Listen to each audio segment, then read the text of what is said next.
हाँ रोहित, बहुत अच्छी तरीके से ख्याल रख रही हूँ तुम्हारे बेटे का। अच्छा, तो तुम मेरे बेटे का बहुत अच्छे से ख्याल रख रही हो। हाँ हाँ, बहुत अच्छी तरीके से। क्या तुम मेरे बेटे से अभी मेरी बात करा सकती हो? अच्छा, बात करानी है? रुको बेटा, मैं तुम्हारा बहुत अच्छी तरीके से ख्याल रख रही हूँ ना, बोल। हाँ पापा, मम्मी मेरा अच्छे से ख्याल रखती है। सुन लिया ना तुमने, बहुत अच्छी तरीके से ख्याल रख रही हूँ मैं इसका। हाँ हाँ, मैंने सब कुछ सुन लिया है कि तुम मेरे बेटे का कुछ ज्यादा अच्छे से ही ख्याल रख रही हो। ठीक है रोहित, मैं बाद में बात करती हूँ, क्योंकि मुझे तुम्हारे बेटे के लिए खाना भी तो बनाना है और घर का सारा काम भी करना है। ठीक है ठीक है। ठीक है। यार अनुष्का, ये तुम्हारा सौतेला बेटा है ना, हर वक्त हम दोनों के बीच कबाब में हड्डी बनकर रहता है। जब भी हम एंजॉय करते हैं तभी कहीं ना कहीं बीच में आकर दिमाग खराब कर देता है। इसको इतना काम दिया करो कि परेशान हो जाया करे और हमारे पास ही नहीं आया करे। अच्छा, तो मेरी पीठ पीछे अपने बॉयफ्रेंड को बुलाकर घर में ऐश करती है और मेरे बेटे से घर का सारा काम करवाती है। और जब भी मैं बोलूं कि मुझे अपने बेटे से बात करनी है तो कि बेटा स्कूल के लिए गया हुआ है और मैं अभी बेटे के लिए खाना बना रही हूँ, दुनिया भर के नाटक बना करके तैयार कर देती है। मुझे आज पता चला है इसके बारे में कि मेरे बेटे के साथ में कितना गंदा सलूक करती है। तुम चिंता मत करो मेरी जान, एक दिन ऐसा आएगा कि मैं इसका खेल ही खत्म कर दूंगी। ओए, बैठ के मेरा मुंह क्या देख रहा है? जाके किचन में बर्तन पड़े हैं, उन्हें जाके साफ कर दे। और सुन, बाथरूम में मेरे कपड़े ही पड़े हैं, उन्हें भी साफ कर दे। और पूरे घर की सफाई मिलनी चाहिए मुझे। जा। मुझे लगता है इसका पति दरवाजे पर आ गया। अरे यार अनुष्का, तुम इस पर इतना अत्याचार क्यों करती हो? इस पर ध्यान दिया करो ना, इसके लिए खाना टाइम से खिलाया करो। और ये काम के लिए क्यों बोल रही हो तुम? ये काम तुम भी तो कर सकती हो ना। तुम तुम पागल हो गए हो क्या? अभी तो मेरी साइड ले रहे थे, अब इस बच्चे की साइड ले रहे हो। अनुष्का, वो एक बच्चा है और उससे तुम इतना काम करवाओगी तो पता है वो कर पाएगा या नहीं? अरे बेटा रोहित, तू रो मत, तुझे कोई भी काम करने की जरूरत नहीं है। तेरी माँ है ना, ये करेगी सारा काम घर का। और बेटा तू आराम से एंजॉय कर। अनुष्का जाओ, इसके लिए खाना बनाकर लेकर आओ। मेरे तो कुछ समझ भी नहीं आ रहा तुम्हें हो क्या गया है। मैं इसके लिए खाना बनाऊंगी? इसके लिए? रोज हमारे लिए यही खाना बनाता है और आज भी यही खाना बनाएगा। चलो ए, उठ, यहाँ पर मत बैठ, जल्दी से हम दोनों के लिए खाना बना कर लेकर आ जा। अनुष्का, वहां दरवाजे पर जाकर देखना, मुझे लगता है वहां पर कोई है। कोई नहीं है वहां पर। अरे यार मेरा यकीन करो, तुम वहां पर जाकर देखो, कोई ना कोई जरूर होगा। जाओ ना।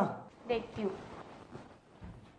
ये भी ना, यहाँ पर तो कोई भी नहीं है यार, कोई भी नहीं है वहां पर। अरे नहीं यार, मैंने अपनी आंखों से देखा था, तुम्हारा पति खड़ा था उस दरवाजे पर और मुझे लगता है उसने ना हमें देख लिया होगा। लेकिन मेरा पति तो बॉर्डर पे गया हुआ है ना, तुम्हें अच्छी तरीके से पता है। यार मैं कुछ भी नहीं जानता, लेकिन वो तुम्हारा पति ही था, मुझे नहीं पता वो कहाँ से आया होगा। और सुनो, वो जो उस बच्चे के बारे में बोल रहा था ना, वो सब नाटक कर रहा था मैं, जिससे कि उसको हमारे ऊपर शक ना हो कि हम उसके बेटे पर अत्याचार करते हैं। और अनुष्का, मुझे लगता है वो अपने बेटे के पास जरूर गया होगा।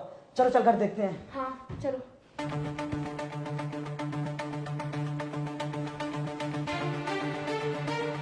अनुष्का देखो, तुम्हारा पति ना अपने बेटे से बतला रहा है और मुझे लगता है उसने हमारे बारे में सब कुछ बता दिया होगा।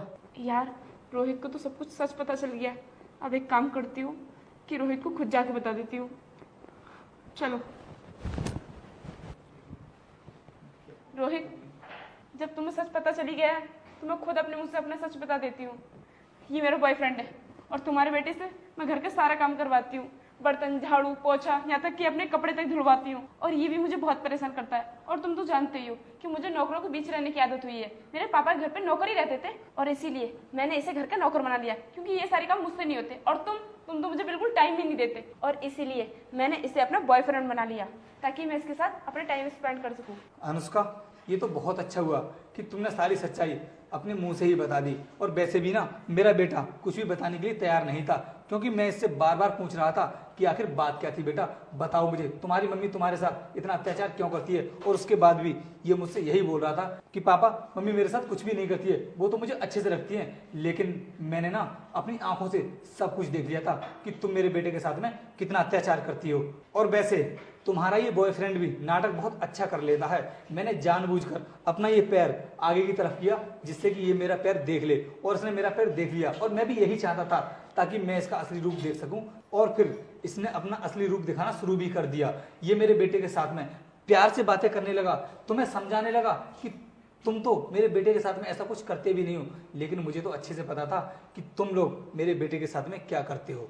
और हाँ, मैं हर महीने तुम्हारे लिए तनख्वाह भी भेजता था ताकि तुम्हें कभी भी पैसों की कमी नहीं हो। कहाँ गए वो पैसे? दिखाओ मुझे जरा, क्या कमी रह गई थी मेरे प्यार में जो तुम्हें ये सब करने की जरूरत पड़ गई? और हाँ, अगर तुम्हें ऐसा ही करना था तो मुझसे शादी ही क्यों की थी? और मैंने तो तुमसे पहले ही बोल दिया था कि मुझसे शादी तभी करना जब तुम मेरे बेटे की अच्छे से देखभाल कर सको, क्योंकि मैं नहीं चाहता कि जब भी मैं बॉर्डर पर रहूं तो मेरे बेटे के साथ में कोई भी दुख परेशानी आए। और तुमने तो मुझसे वादा भी किया था कि मैं तुम्हारे बेटे के सामने कभी कोई परेशानी नहीं आने दूंगी, और उसके बाद मैंने अपने बेटे को तुम्हारे ऊपर छोड़ दिया और आज तुम मेरे बेटे के साथ में नौकरों जैसा बर्ताव कर रही हो। रोहित, मुझे माफ कर दो, मुझसे बहुत बड़ी गलती हो गई। मुझे आपके बेटे के साथ ऐसा नहीं करना चाहिए। मैं कैसे भूल गई कि ये मेरा भी बेटा है। बस अनुष्का, बहुत हुआ। अब मुझे तुम्हारे मुंह से ना एक शब्द भी नहीं सुनना है। मैं ना तुम्हें डाइवोर्स देना चाहता हूँ। चुपचाप निकल जाओ मेरे इस घर से, और फिर दोनों ना साथ में ही रहना। निकलो यहाँ से। रोहित, मेरी बात तो सुनो। मैंने कहा निकलो यहाँ से। और रुको, तुम दोनों ने बहुत अच्छा नाटक किया है, इसके लिए गिफ्ट भी तो मिलना चाहिए। और तुम्हारे बॉयफ्रेंड ने तो बहुत अच्छे रूप बदला था, तुम्हें भी एक गिफ्ट तो मिलना ही चाहिए। चलो अब निकलो यहाँ से।